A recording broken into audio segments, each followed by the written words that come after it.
Los días del Señor, primer día de la semana, sin lugar a dudas, son días especiales para el pueblo de Dios. Por medio de la palabra del Señor hemos aprendido a congregarnos en torno a Él, a rendirle culto, a ser alimentados por su palabra. Pero este día del Señor en especial es un día diferente. Es un día donde las iglesias evangélicas celebramos 507 años del evento que simboliza el inicio de la reforma protestante que se dio en Europa en el siglo XVI. Y aunque uno de los mejores legados que nos ha dejado el movimiento reformador es lo que conocemos como la predicación expositiva, la cual culto a culto realizamos en esta congregación desde este púlpito, hoy tendremos una excepción. Hoy no predicaremos expositivamente un texto bíblico, sino que hoy tendremos una predicación temática en torno precisamente a este evento histórico que se dio el 31 de octubre de 1517 en Europa. ¿Por qué le vamos a dar y por qué le damos tanta relevancia a este día? Bueno, para entender la relevancia de este día, primero que todo debemos entender el estado en que se encontraba el mundo y la iglesia en el siglo XVI en Europa. Nosotros podríamos resumir ese estado con este lema que se manejaba en esa época en medio de Europa. Dice, en la mitad de nuestros días morimos. Ese sería el lema que podría identificar lo que acontecía en Europa en el siglo XVI. Y esta es una expresión oscura sin lugar a dudas, pero reflejaba la percepción que se tenía en esos momentos en torno a la vida. Porque la muerte era una invitada común a los hogares. Las pestes que arrasaban Europa demandaban la vida de más o menos un tercio de la población. Así que las casas tenían visitas constantes del dolor, de la pérdida de un ser amado. Y dicho estado de oscuridad, dicho estado de muerte, dicho estado de tinieblas, era un reflejo de lo que sucedía en el área espiritual en medio de la iglesia del Señor. Y escucha esto, cuando me refiero en medio de la iglesia del Señor es porque quiero que se entienda que la iglesia, que nuestra iglesia, la iglesia de Cristo, la iglesia fundamentada en la verdad de la palabra del Señor, no nace en el siglo XVI. La historia de la iglesia es nuestra historia de siempre, de la historia de la redención. Lo que va a acontecer en el siglo XVI es un momento de retornar a la verdad de lo que es la iglesia. Porque muchas veces se toman este tipo de enseñanzas y queda en la mente, la historia de la iglesia entonces es 507 años. No, la historia de la iglesia cristiana es la historia desde el mismo momento de la caída del hombre, cuando se da la promesa en Génesis 3:15. Ahora, vamos a centrarnos en este momento de la historia de la iglesia, porque estaba en un momento oscuro, estaba en un momento de tinieblas. La corrupción y la ignorancia era lo natural en medio de la iglesia. ¿Cómo había llegado la iglesia a este estado? De esta manera. La luz de las escrituras habían sido reemplazadas por las tinieblas de la razón humana y por el propio interés del hombre. Las escrituras no guiaban realmente la vida de la iglesia, y cuando la escritura se quita de su lugar y se coloca otra cosa como la razón humana o el interés de hombres particulares, sin lugar a dudas no hay otro resultado que la iglesia entre en tinieblas y en oscuridad. Y eso era lo que había acontecido. Lo que guiaba a la iglesia era el interés de hombres que, situados en posiciones de autoridad, durante muchos años habían destruido, tergiversado las verdades de las escrituras y las habían reemplazado por enseñanzas con fines particulares. Y en medio de ese mundo de ignorancia en torno a la voluntad de Dios, en medio de ese mundo de ignorancia en torno a las escrituras, el pueblo asumía que lo que le enseñaban sus dirigentes religiosos era la verdad, era la voz de Dios. Muchas personas, siglos antes del siglo XVI, viendo esta situación en la que se hallaba la iglesia y que tenía como resultado corrupción en medio de ella, quisieron hacer algo, quisieron reestructurarla en pos de evitar esa podredumbre donde se había llegado.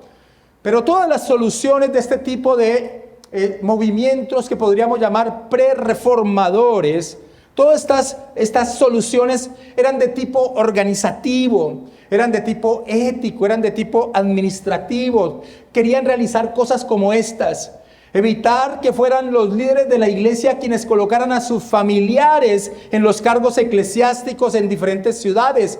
Esa actividad que se volvió común, que los mismos dirigentes religiosos colocaban a sus familiares en diferentes ciudades con un aspecto de intención de lucro, se conoció como el nepotismo. Se quiso reformar la iglesia en torno a ello. También se quiso evitar que alguien pudiera comprar un cargo eclesiástico a punta de dinero, lo cual se volvió en algo muy común, lo que se conoció como la simonía. Se quería evitar que un religioso tuviese muchas concubinas e hijos de diferentes mujeres. Eso tuvo todo un movimiento anterior a los reformadores que quiso evitar eso en la iglesia, pero no tuvo éxito sino parcial, porque no iban a la raíz del problema.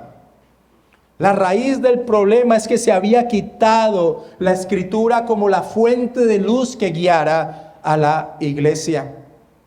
En su desprecio a la verdad revelada por Dios, colocando el pensamiento y el razonamiento humano por encima de ella, claramente el resultado era lo que se veía en este tipo de actividades. Así que se necesitaba un retorno a la verdad de Dios. Así que la pregunta: ¿por qué es importante celebrar el Día de la Reforma?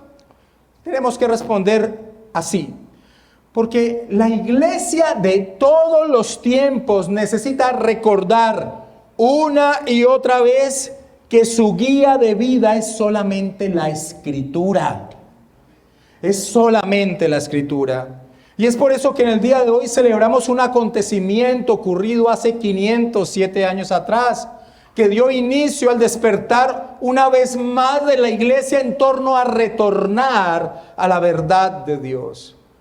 Lo que ocurrió a partir de ese movimiento, el cambio que tuvo en el seno de la iglesia de Cristo, fue maravilloso y queda reflejado en cómo la ciudad de Ginebra, en Suiza, en ese momento en medio de esos cantones, esa ciudad dirigida por Juan Calvino, lo expresó para mostrar la resurrección de ese periodo de oscuridad. Así como el lema era "en medio de la vida morimos", y que reflejaba esa oscuridad, lo que aconteció con el retorno a la verdad de las Escrituras se puede expresar con este lema que tenía la ciudad de Ginebra, dirigida por Juan Calvino. En el latín: post tenebras luz, después de las tinieblas la luz. Pero ¿cuál es la intención que tenemos en esta mañana con esta enseñanza? ¿Meramente recordar un acontecimiento histórico? Recordar que el 31 de octubre de 1517 un monje católico romano de la orden de los agustinos se levantó y clavó en la puerta de la iglesia de la ciudad alemana de Wittenberg 95 tesis en contra de la dirección de la iglesia, del papado y en especial de la práctica de la venta de las indulgencias. No, ese no es nuestro propósito. Traemos a memoria este evento porque al día de hoy la iglesia del Señor Jesucristo se halla de nuevo sumida en gran oscuridad. Y por el mismo motivo, desechar la revelación de Dios en pos de intereses humanos. Así que en el día de hoy, que celebramos el inicio de la Reforma Protestante, tenemos la intención de que recordemos el legado que dicho movimiento nos dejó, el testimonio que nos fue entregado. Y cuando hablo de testimonio, hablo de esa posta que en medio de las competencias atléticas un atleta le entrega al otro. Ese testimonio nos ha sido entregado, nos ha sido legado.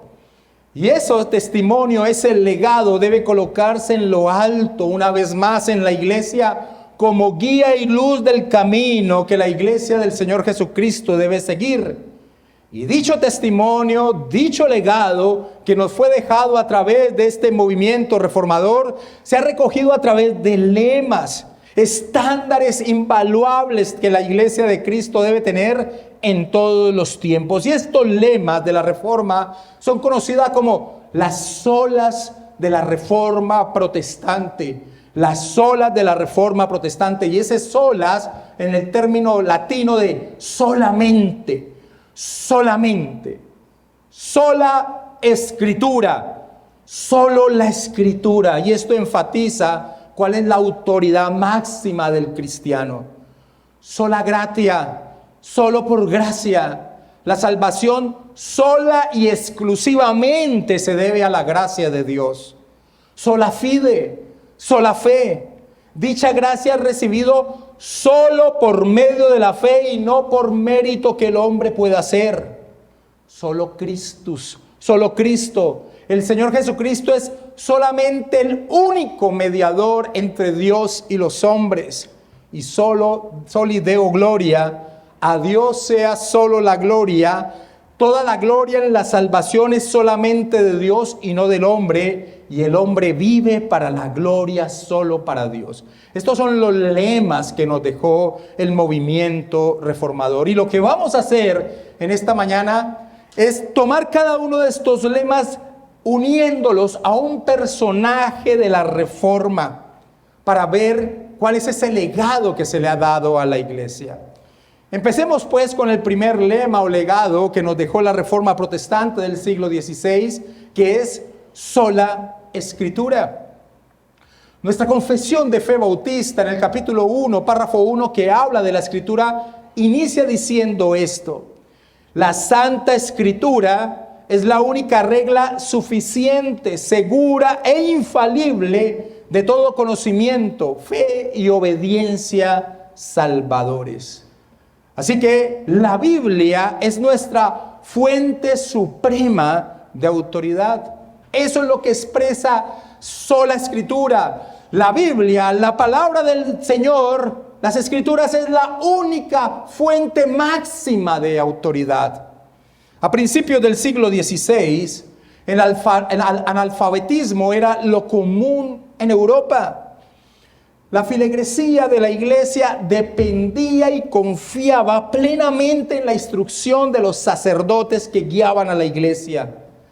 Pero como ya lo expresamos, muchos de estos tenían intereses particulares, eran personas corruptas, motivadas a enseñar y definir dogmas para manipular al pueblo según sus anhelos y sus deseos. Y un claro ejemplo de esto era el mismo Papa de la época, León X.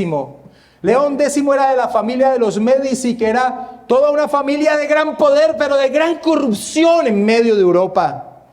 Y en pos de satisfacer su inmenso ego, este hombre, León X, se embarcó en la tarea de convertir la sede del papado en una joya arquitectónica que hasta el día de hoy se visita y se queda con la boca abierta. Pero para ello contrató a los más grandes artistas de la época, Da Vinci, Rafael, Miguel Ángel, y se endeudó de tal manera que como solución entonces exprimió al pueblo aprovechando su ignorancia. Un historiador de la iglesia dice lo siguiente: se lanzó el Papa León X a la construcción del majestuoso proyecto de la Basílica de San Pedro en Roma. Para la obra se requerían cantidades estratosféricas de dinero y no se consideró prudente agotar las arcas de la iglesia. Buscando alternativas, las hallaron en la comercialización de indulgencias papales, es decir, certificados con firma y sello del sumo pontífice en las que se concedía el perdón de todo pecado. Se vendía incluso con extensión de la absolución a todos los seres queridos y amigos del poseedor, vivos o muertos, sin necesidad de confesión, arrepentimiento, penitencia, ni intervención de sacerdote alguno. Es decir, comprar la salvación con dinero.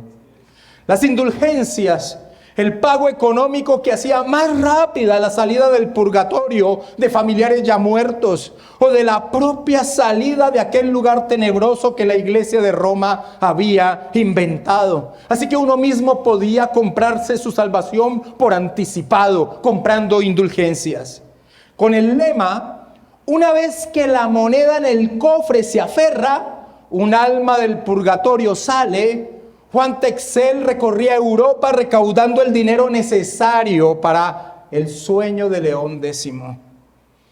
Nosotros podemos aún al día de hoy ver ese tipo de práctica en lo que hace la Iglesia de Roma, en lo que se conoce como la misa por los muertos. Así que lo que había sucedido en Europa en ese momento era analfabetismo escritural más falsos maestros, dio como resultado un pueblo sumido en tinieblas. Y eso sigue pasando al día de hoy. Cuando un pueblo es analfabeta escrituralmente y a eso se le suma unos líderes religiosos con intereses particulares, el resultado es tinieblas en medio de la iglesia. Pero Dios, en su providencia, levantó a un humilde monje, Martín Lutero, quien tomó una posición en contra de las falsas enseñanzas. Y el lema, sola escritura, resume el trasegar de su lucha. La escritura es la máxima autoridad del creyente. Hacia el final de sus días, Martín Lutero expresó: yo no hice nada, y expresó eso en torno a todo lo que aconteció en Europa, porque Europa ardió bajo este lema. Y al final de sus días, Martín Lutero pudo decir: yo no he hecho nada, todo lo ha hecho la Escritura. Y expresó lo que él había hecho: les he enseñado a Cristo, pura y sencillamente y sin adulteración. Eso es todo lo que él hizo, enseñar a Cristo. Y a partir de allí, y con esa certeza, se encendió la llama de la reforma que arrasó a Europa y que hoy sigue ardiendo en medio de la iglesia de Cristo. Y es que Lutero había experimentado con su propia vida la libertad que trae la sola verdad de la Escritura. Lutero era un monje obsesionado con el tema de su salvación. Y esta obsesión surgía de que Lutero no hallaba descanso en su ser. Él realizaba todo lo que se le había enseñado: méritos para ganar el favor divino, un sistema sacramentario para alcanzar el perdón. Pero estas cosas no calmaban su conciencia. Lutero volvía loco a sus confesores, tratando de hallar paz, de sentirse a cuentas con Dios. Practicaba actos ascéticos para doblegar su carne, como la flagelación de su cuerpo en el monasterio donde estaba, según era la costumbre que se le había enseñado, supuestamente para menguar sus impulsos pecaminosos. Pero no había modo. Él no sentía que estaba a cuentas con Dios. Es más, cuando un monje era ordenado como sacerdote, cuando oficiaba su primera misa, tenía que pronunciar la siguiente frase: para ti, mi vida, Dios eterno. Y Lutero sufría pensando en ese momento, porque no se sentía digno de pronunciar esas palabras. Tan desesperado llegaron a estar con Lutero sus superiores, que decidieron enviarlo a enseñar en la ciudad de Wittenberg. Y fue allí, en medio del estudio de la epístola a los romanos, que Lutero entendió que el problema del hombre no es la cantidad de pecados que comete, sino que el hombre es un ser pecador. El hombre no se convierte en pecador porque peca, sino que peca porque es un pecador. Así que ningún sistema sacramentario podría resolver este problema. Ninguna penitencia, ninguna flagelación o pago de indulgencias. Era algo que iba más allá de lo que el hombre mismo podía realizar. Y encontró en las Escrituras, en medio de la preparación de la enseñanza sobre la epístola a los romanos, la fuente de la salvación. La obra de Cristo en la cruz a favor de él, del hombre. Una obra externa del hombre mismo. Romanos capítulo 1, por favor vayamos allí. Romanos capítulo 1, versículo 17. Sin dudas, cuando se celebra el día de la Reforma, es el primer texto que se debe leer. Romanos 1, 17. Porque en el Evangelio, señala el apóstol Pablo, porque en el Evangelio la justicia de Dios se revela por fe y para fe, como está escrito, mas el justo por la fe vivirá. Lutero en principio luchó con la relación que encontraba en este versículo, justicia de Dios y evangelio. Lutero se preguntaba, ¿cómo pueden ser buenas noticias? ¿Qué es lo que significa evangelio? ¿Cómo pueden ser buenas nuevas para el hombre la justicia de Dios? Porque Lutero entendía esta expresión de la justicia de Dios con la justicia que el Dios Santo demanda en torno al pago por el pecado. Así que Lutero no podía entender cómo me vas a hablar de buenas noticias, este aspecto que Dios demande justicia por el pecado. Hasta que comprendió que esa expresión, la justicia de Dios, lo que señalaban era la provisión del Dios justo para la salvación del hombre. Lo que Dios había dado para el estado miserable del hombre, el único camino para que el hombre fuese salvo. Leamos una vez más Romanos 1:17, permítemelo leerlo en Nueva Versión Internacional.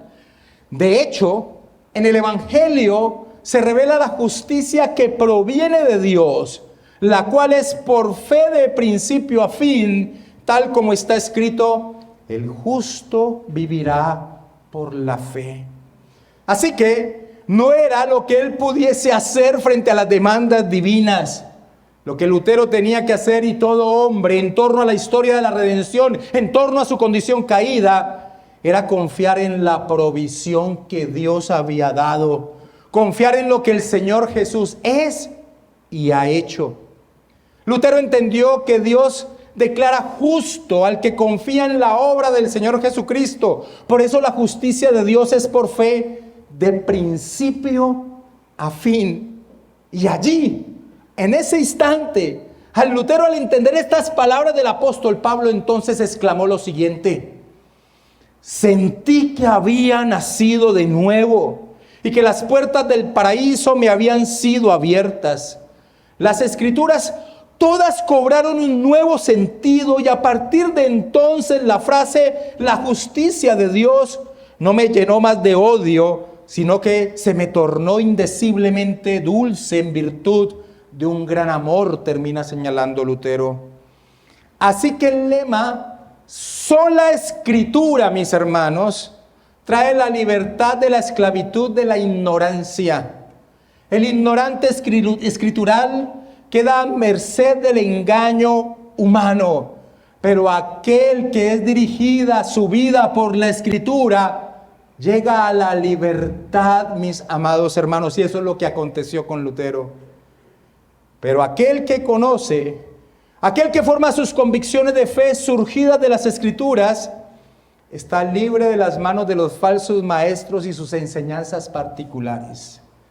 El apóstol Pablo en la epístola a los Efesios, en el capítulo 4, en el versículo 14, hablando de los falsos maestros que estarían al interior de la iglesia, Pablo dice: para que ya no seamos niños fluctuantes, llevados por doquiera de todo viento de doctrina, por estratagema de hombres que para engañar emplean con astucia las artimañas del error. Eso dice Pablo. Pero amados hermanos, cuando la verdad que viene de las Escrituras se convierte en convicción en nuestro ser por la acción del Espíritu Santo, no hay manera de aceptar otra supuesta verdad.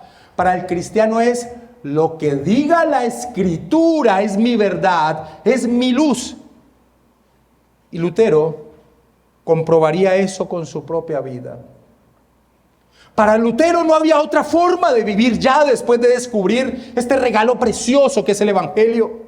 Lutero, enfrentándose al emperador y al delegado del Papa, quienes les exhortaban que se retractase de lo que había enseñado y escrito, Lutero pronuncia estas famosas palabras que, mis hermanos, reflejan y deberíamos apropiárnoslas como el camino único que tenemos como cristianos. Estas famosas palabras reflejan lo que el lema de sola escritura produce en la vida del creyente. Ahorita mi hijo me recordaba que estas palabras Lutero las dijo en alemán. Le habían pronunciado en latín lo que tenía que responder, pero él a propósito no las responde en latín, sino en alemán, para que todos la entendieran lo que él estaba respondiendo. Cuando le dijeron que rechazara, que destruyera, que tomara, irse retractada de lo que había enseñado, Lutero dijo: puesto que su majestad imperial y sus altezas piden de mí una respuesta sencilla, clara y precisa, voy a darla sin dientes ni cuernos, es decir, claramente, de este modo. El Papa y los concilios han caído muchas veces en el error y en muchas contradicciones consigo mismos. Por lo tanto, si no me convencen con testimonios sacados de las Escrituras o con razones evidentes y claras, de manera que quedase convencido y mi conciencia sujeta a esta palabra de Dios, yo no quiero ni puedo retractarme de nada, por no ser bueno ni digno de un cristiano obrar contra lo que dicta su conciencia. Heme aquí, no puedo hacer otra cosa, que Dios me ayude. Amén, terminó señalando Lutero. Y hermanos, sí que necesitaba la ayuda de Dios, pues acababa de enfrentar, de ir en contra de los dos poderes más grandes de la época, el emperador y el papado. Pero hermanos, para aquellos que solo tenemos una fuente de verdad y guía, la sola Escritura, no tenemos otro camino distinto a Lutero. Y esto se vio, y ahora el Espíritu Santo me recuerda algo que sucedió también con los posreformadores. Un predicador del reino de Gran Bretaña, de Inglaterra, llamado Latimer, una vez frente al gran rey Enrique VIII, que mandaba a matar a todo aquel que iba en contra de lo que él demandaba. Latimer, en frente de Enrique VIII, empezó diciendo lo siguiente: Latimer, Latimer, estás enfrente del gran rey Enrique VIII, que podría tomar tu cabeza en cualquier momento. Pero después expresa: Latimer, Latimer, estás delante del Dios Todopoderoso, que puede enviar tu ser al infierno eternamente. Y así debe actuar un cristiano. No hay nada que pueda hacer, que se exprese, que viva en contra de algo que vaya más allá de la palabra del Señor. Para aquello que solo tenemos una fuente de verdad y guía, la sola, de allí la palabra sola, la sola Escritura, no tenemos otro camino distinto a Lutero, distinto a Latimer. Nuestra fe está fundamentada solo en la Escritura. Por eso las iglesias reformadas basamos nuestra existencia en la bendita palabra del Señor. En una iglesia reformada, si tú vienes a buscar emociones, testimonios, no los vas a encontrar.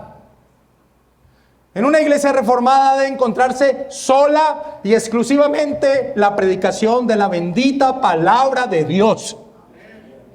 No somos clubes sociales que inventan actividades para que estés entretenido.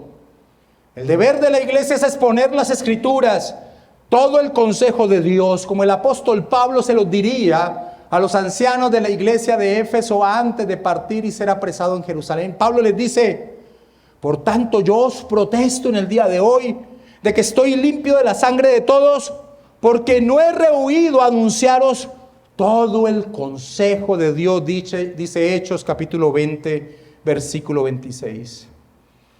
Así que en esa época oscura, mis amados hermanos del siglo XVI, la iglesia, con el hecho de ocultar la palabra del Señor al pueblo, al tenerla en latín, el idioma reservado solo para los cultos, lo que estaba haciendo era cometiendo el acto más vil que se le puede hacer a un hombre: esconder la única fuente que puede guiarlo para la salvación. Lo que hace la Reforma, y que nosotros somos beneficiarios hoy en día, es recuperar la bendita palabra de Dios y sostenerla en lo alto. Sola Escritura, mis amados hermanos, en la base de nuestra vida. Y así debe ser. Y ese testimonio tenemos que agarrarlo y pasarlo a nuestra siguiente generación. Ahora, el resultado de sola Escritura es que las mentiras que los falsos maestros inventan y colocan sobre los hombros de las personas, haciéndolas esclavas, empiezan a caerse, a derrumbarse. Y allí, a través de ese lema, de esa convicción, el pueblo empezó a ser libre, empezó a ser libre para adorar a Dios. Ilustremos esta verdad con la vida de otro de los reformadores, que nos va a permitir entrar a los próximos dos lemas de la Reforma: sola gracia y sola fe. Y este otro reformador es Ulrico Zwinglio. Ulrico Zwinglio era un monje católico que en medio del fervor del estudio de las Escrituras halló que la gracia de Dios, gracia significa un favor que no merecemos. En medio del estudio de las Escrituras, Zwinglio halló que la gracia de Dios era la razón de la salvación.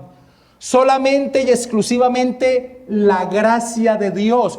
¿Por qué somos salvos? Por la gracia de Dios, sola gracia. Somos salvos no porque lo merezcamos o por algo que podamos hacer para obtenerla, sino porque a Dios le ha placido salvar. Sola gracia guió la vida de Zwinglio. Y a través del estudio de las Escrituras, Zwinglio se dio cuenta que mucho de lo que la iglesia exigía al creyente en torno a la salvación, pues no se encontraba en ellas. Solo eran mandamientos de hombres que nublaban la bendita gracia de Dios sobre el pecador. Y hay un momento en su vida, en la vida de Zwinglio, y su influencia sobre Zúrich, que era la ciudad donde él desarrollaba su ministerio, hay un momento en su vida que nos refleja el vivir el principio de sola gracia. Y mira lo poderoso. Zwinglio, por ejemplo, no pudo encontrar en ninguna parte de las Escrituras que se prohibiera comer carne en medio del tiempo de lo que la iglesia había llamado la Cuaresma, las 6 semanas antes de la Pascua, de la celebración de la Pascua. Esto no está en la Escritura. Esto es una imposición humana. Y quiso dar muestra de la libertad que trae a entender que nuestra salvación no depende de nada que hagamos, sino de la gracia de Dios. ¿Y cómo lo hizo? Un viernes de dicho periodo de Cuaresma se preparó un banquete de salchichas y vinieron a comer todos los dirigentes de la ciudad de manera pública ante el pueblo. Esto es un evento histórico, no es algo de chiste. Ese domingo siguiente, Zwinglio predicó un sermón titulado sobre la elección y la libertad de los alimentos. Tiempo después, semanas después, publicó un tratado titulado sobre la libertad de casarse por parte de los ministros de Dios. La libertad que empezó a encontrar Zwinglio en torno a la verdad de las Escrituras, que somos salvos solo por la gracia de Dios, le permitieron salir de la esclavitud de los dogmas humanos que habían sido impuestos. Y es que sin dudas, como el Señor Jesucristo expresó: si vosotros permaneciereis en mi palabra, seréis verdaderamente mis discípulos y conoceréis la verdad, y la verdad os hará libres. Juan capítulo 8, versículo 31 y 32. Lo que Zwinglio expresó con estas acciones fue algo maravilloso. ¿Y sabes por qué? Porque la principal cadena de esclavitud que la iglesia en el momento había colocado sobre los hombros del pueblo era precisamente en torno a cómo ser salvo. La iglesia enseñaba al pueblo que la salvación dependía de estar unido a ella, pues como organización, pues a ellos se les había delegado la administración de la gracia de Dios a través de los sacramentos. ¿Cómo tú recibes la gracia de Dios, pueblo? Tú recibes la gracia de Dios a través de recibir los sacramentos que nosotros administramos. Y que dicha unión con Roma y de los sacramentos era lo que a ellos les permitía entonces tener la capacidad de hacer méritos necesarios para ser salvo.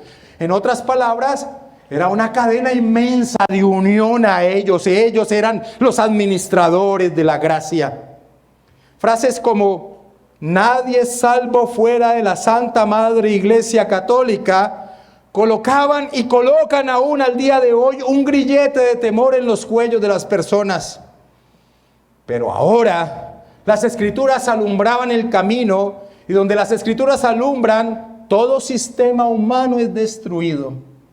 El pueblo empezó a conocer que la gracia de Dios no se basaba en ningún sistema sacramentario, ni en obras que el hombre pudiera hacer, en la confianza de una institución humana, sino que se basaba en la obra del Señor Jesucristo. Así que el movimiento reformador gritó y grita aún que el único mérito que tenemos a nuestra disposición es el mérito de Cristo, porque la salvación es solo por gracia. Y nos apropiamos, amados hermanos, de Cristo y de su obra por medio de la fe, la sola fe. El apóstol Pablo les dice a las iglesias de la región de Galacia, y siempre que leemos la epístola a los Gálatas, tenemos que tener presente el contexto de la epístola. Un grupo de hombres llamados los judaizantes que querían imponer algo más de la fe de Cristo. Para ser salvo, tienes que creer en Cristo, en Jesús como el Cristo, pero algo más. Pablo dice en Gálatas 2:16, por favor acompáñenme a Gálatas 2:16.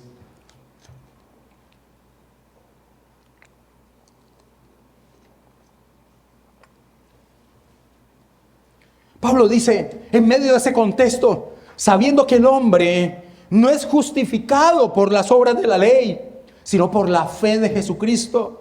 Nosotros también hemos creído en Jesucristo para ser justificados por la fe de Cristo y no por las obras de la ley, por cuanto por las obras de la ley nadie será justificado.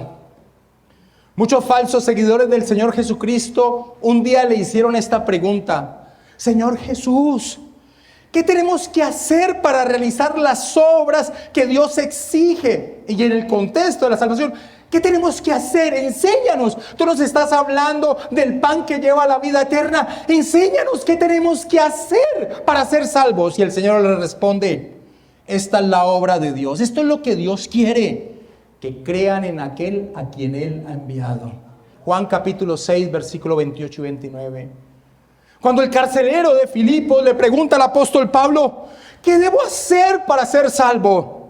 Esto es lo que le responde Pablo: cree en el Señor Jesucristo y serás salvo tú y tu casa. Hechos capítulo 16, versículo 29 en adelante.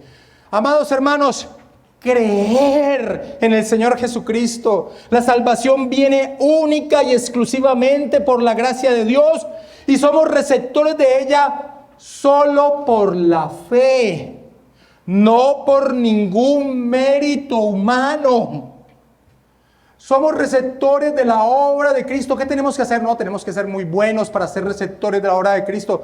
Las bondades, las buenas obras vienen como resultado de haber sido salvos, pero somos salvos por creer en Cristo. Y nos apropiamos de la obra y de la persona de Cristo solo por la fe. Acompáñame a Romanos capítulo 3, versículo 21 en adelante. Antes del versículo 21, el apóstol Pablo, desde el inicio de la epístola a los romanos, ha comprobado que todos los hombres, judíos y griegos, están condenados.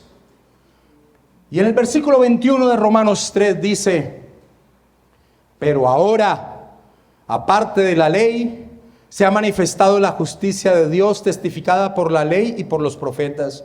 La justicia de Dios por medio de la fe en Jesucristo para todos los que creen en Él. Porque no hay diferencia, por cuanto todos pecaron y están destituidos de la gloria de Dios, siendo justificados como gratuitamente por su gracia, mediante la redención que es en Cristo Jesús, a quien Dios puso como propiciación por medio de la fe en su sangre, para manifestar su justicia a causa de haber pasado por alto en su paciencia los pecados pasados. Y lee el versículo 27 para que entiendas el propósito que está teniendo aquí Pablo. ¿Dónde pues está la jactancia? ¿Cómo alguien puede entonces enorgullecerse en el hecho de ser salvo? No. ¿Dónde está pues la jactancia? Queda excluida, dice Pablo. ¿Por cuál ley? ¿Por la de las obras? No, sino por la ley de la fe. Así que somos salvos solo por la gracia de Dios, por el favor inmerecido, a través de la sola fe. ¿Y sabes por qué Dios en su sabiduría determinó que fuera a través de la sola fe? Hermanos, porque recibir un regalo no tiene mérito alguno. Por eso en la sabiduría de Dios, el instrumento para apropiarnos de dicho regalo es la fe. Porque la fe, como históricamente se ha plasmado, es la mano estirada del miserable esperando recibir lo que no merece. Eso es la fe. Una mano del miserable estirando, esperando recibir lo que no merece. ¿Qué mérito tiene el hombre en torno a su salvación? Ninguno, ningún mérito. Gritó y grita la fe reformada. La salvación de principio a fin es por fe y para fe, como señala el apóstol Pablo. La razón de nuestra justificación es la gracia misericordiosa del Padre. La causa material de nuestra justificación es la obra de Cristo en la cruz, que nos reconcilió con el Padre. El instrumento para apropiarnos de nuestra justificación es la fe que produce el Espíritu de Dios en nosotros, porque el hombre natural no puede tener fe. ¿Dónde está el hombre aquí? ¿Dónde entra el hombre aquí? En ninguna parte. Los reformadores utilizaron el término monergismo. Uno solo hace la obra. ¿Quién? Dios. Y esto para confrontar el sinergismo que proponía y propone en esa época y ahora Roma y tristemente algunas iglesias evangélicas. La fórmula: fe más sacramentos más méritos humanos, el resultado es herejía. Fe más sacramentos más méritos humanos es igual a herejía. El apóstol Pablo le escribe a Tito lo siguiente, y esto que voy a leer está en Tito capítulo 3, versículo 4 y 7, pero escucha. Pero cuando se manifestó la bondad de Dios nuestro Salvador y su amor para con los hombres, nos salvó no por obras de justicia que nosotros hubiéramos hecho, sino por su misericordia, por el lavamiento de la regeneración y por la renovación en el Espíritu Santo, el cual derramó en nosotros abundantemente por Jesucristo nuestro Salvador, para que justificados por su gracia viniésemos a ser herederos conforme a la esperanza de la vida eterna, termina señalando Pablo. Entonces la Reforma gritó y sigue gritando: salvos por la sola gracia de Dios por medio de la fe. Sola gracia, sola fe. La salvación es de principio a fin una obra divina. Ahora, la iglesia había sumido al pueblo en la herejía de la adoración a los muertos. En el afán de hacerse llamar una iglesia apostólica para reaccionar frente a las diferentes posiciones heréticas que surgían, empezó la iglesia a dar gran valor a tener la iglesia construida literalmente sobre la tumba de un apóstol. Por ejemplo, la iglesia en Roma se jactaba y se jacta el día de hoy de que está construida sobre la tumba de Pedro, y las demás iglesias de las otras regiones empezaron a hacer lo mismo. La iglesia de tal parte decía: tenemos aquí la tumba del apóstol tal. La otra decía: estamos construidas sobre la tumba del apóstol tal. Y se regó a tal punto que ya no habían 12 apóstoles, sino quién sabe cuántos. Pero esto no se quedó allí, porque después empezaron a honrarlos, a venerarlos y a invocarlos. Según la doctrina de méritos que profesaban y que siguen profesando al día de hoy Roma, los hombres que cumplieron tan perfectamente en sus vidas la voluntad de Dios son dignos de recibir veneración. Eso quedó reflejado en el Concilio de Trento. El Concilio de Trento fue la reacción de la iglesia de Roma al movimiento reformador. El Concilio de Trento dejó plasmado esto: sostengo igualmente que los santos que reinan con Cristo deben ser venerados e invocados. Ellos ofrecen oraciones a Dios por nosotros. Sus reliquias deben ser veneradas. Declaro firmemente que deben tenerse y conservarse las imágenes de Cristo y de la siempre Virgen María, Madre de Dios, así como la de los otros santos, y que han de tributárseles el honor y la veneración que les son debidos. Al día de hoy, el santoral católico contiene 1900 santos, y esta es la cifra conservadora, porque otros dicen, como la inteligencia artificial o Wikipedia, que el santoral católico tiene más de 10,000 santos que no han hecho de manera oficial. Es decir, mediadores a la medida y gusto de todas las personas.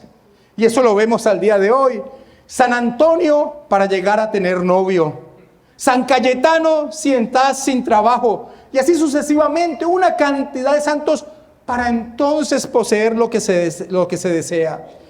Pero amados hermanos, a la luz de la Escritura, y la Escritura trajo luz en medio de esta equivocación que se había plasmado en la iglesia, enseñando en 1 Timoteo 2:5, porque hay un solo Dios, ¿y un qué? Un solo mediador entre Dios y los hombres, uno solo, Jesucristo hombre. Recurrir a terceros es menospreciar a Cristo, es menospreciar su ser, es menospreciar el resultado de su obra, lo cual nos ha dado entrada a la misma presencia de Dios. ¿Sabes qué nos enseña la Escritura? Gracias a la obra de Cristo, de solamente Él, nos enseña que ahora el pueblo de Dios tiene entrada, ¿sabes dónde? En el lugar santísimo, en la misma presencia de Dios. Ese lugar que durante miles de años estuvo vetado para el pueblo, donde entraba solamente el gran sumo sacerdote una sola vez al año. Ahorita por la obra de nuestro Señor tenemos entrada libremente a Él. Eso es glorioso. Mediador, eso es menospreciar este glorioso tesoro ganado por nuestro Señor. Acompáñame a Hebreos capítulo 10 y leamos del versículo 19 en adelante. El autor de Hebreos dice: así que, hermanos, teniendo libertad, qué gloriosa palabra, para entrar en el lugar santísimo, por la sangre de Jesucristo, por el camino nuevo y vivo que Él nos abrió a través del velo, esto es de su carne, y teniendo un gran sacerdote sobre la casa de Dios, acerquémonos con corazón sincero, en plena certidumbre, certeza de fe, purificados los corazones de mala conciencia y lavados los cuerpos con agua pura. Así que, amados hermanos, la Reforma gritó y grita aún: solo Cristo. Y el personaje de la Reforma que traemos en torno a este lema es Juan Calvino.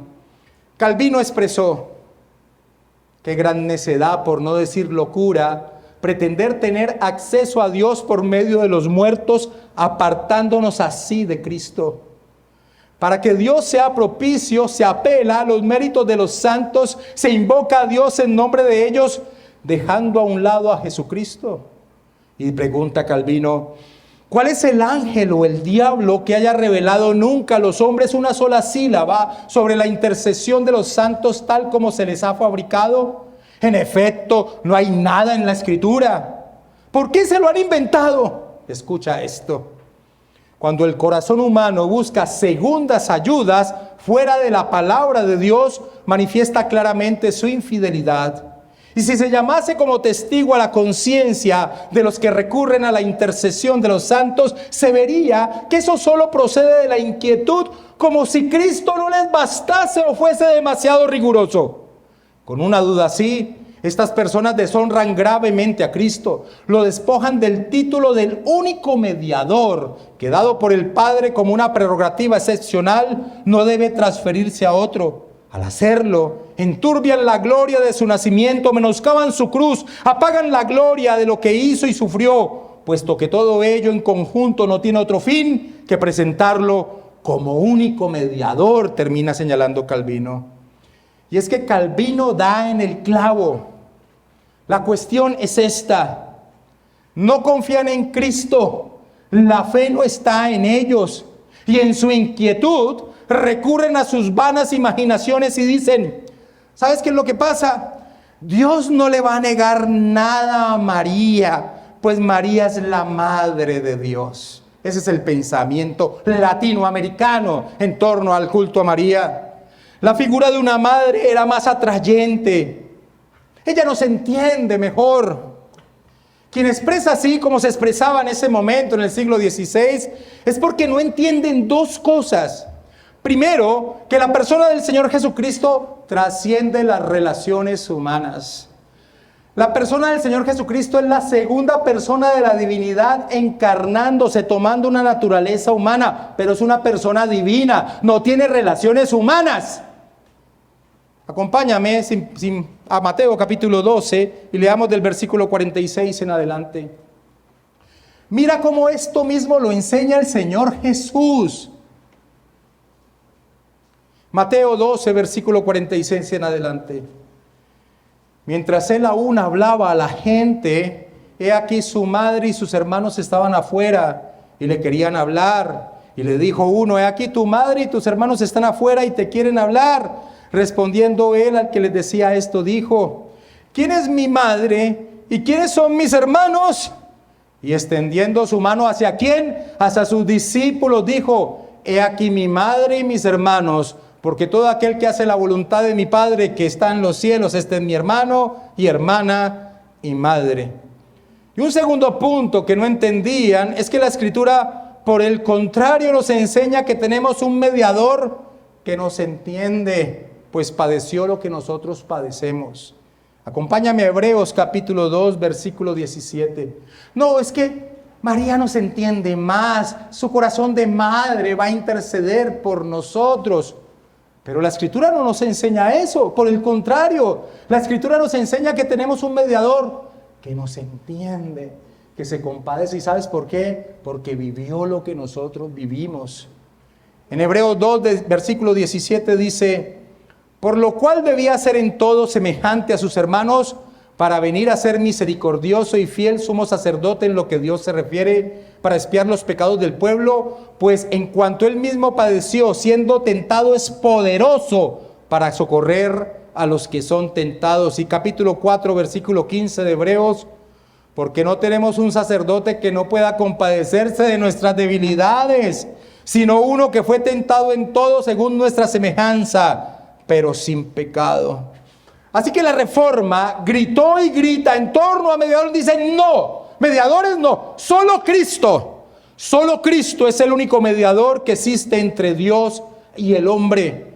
No existe criatura humana involucrada en la salvación del hombre. Y es por eso que esto nos lleva al último lema que trajo la Reforma.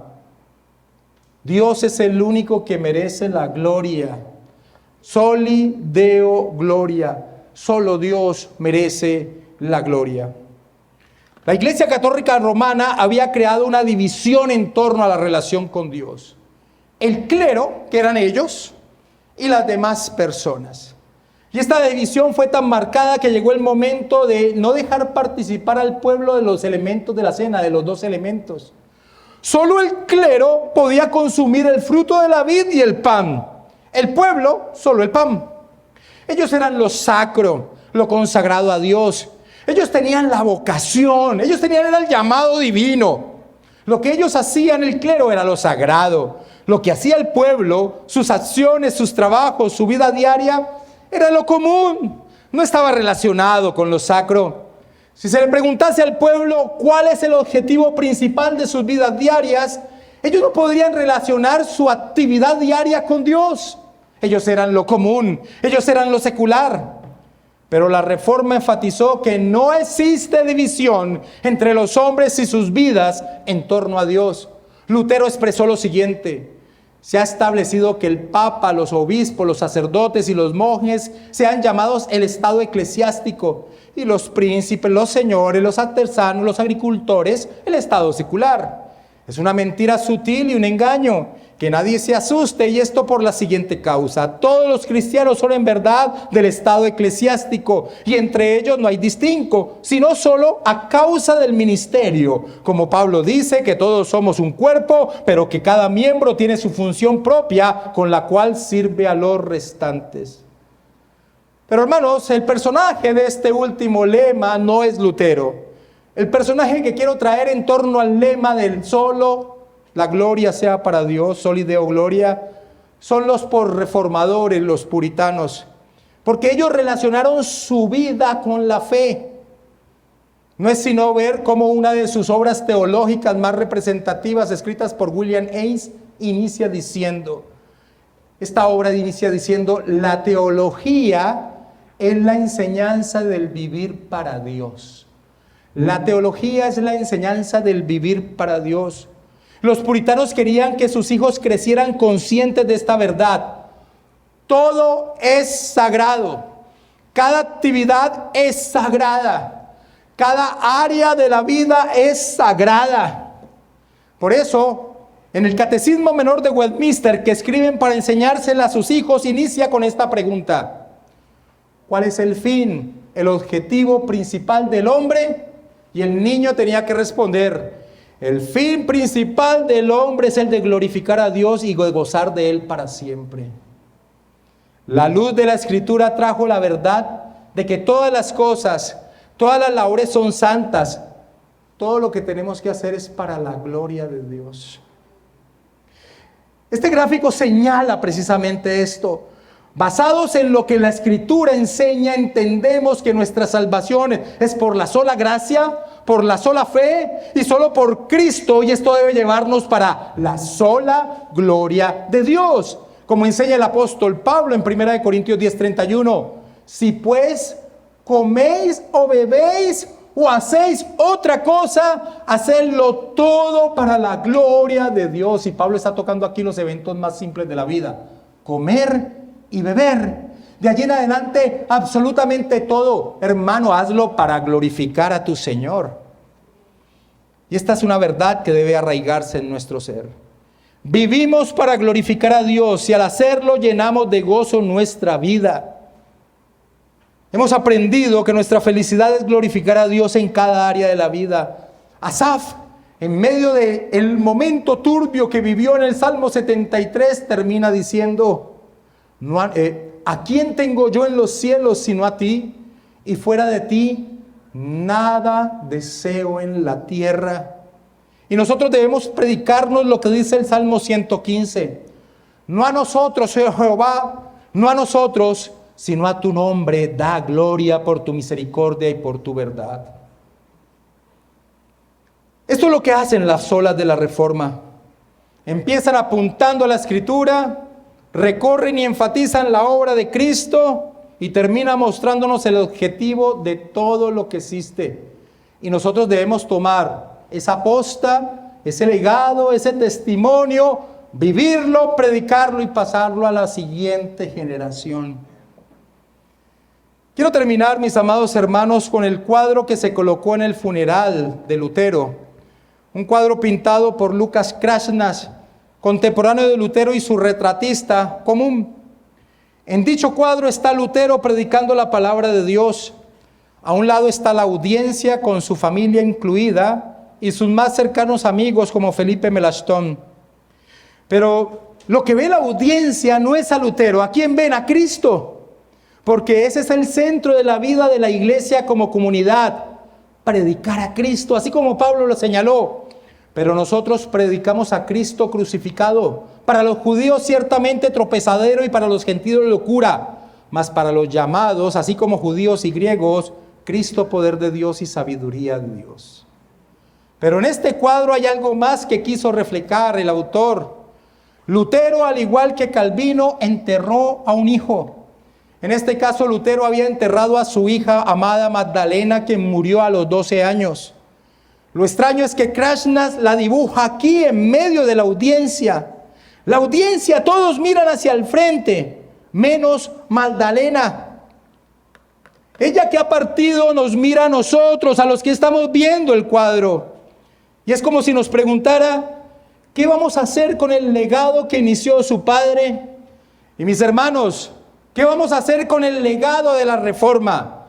Esto es lo que vamos a hacer: predicar a Cristo y a este crucificado.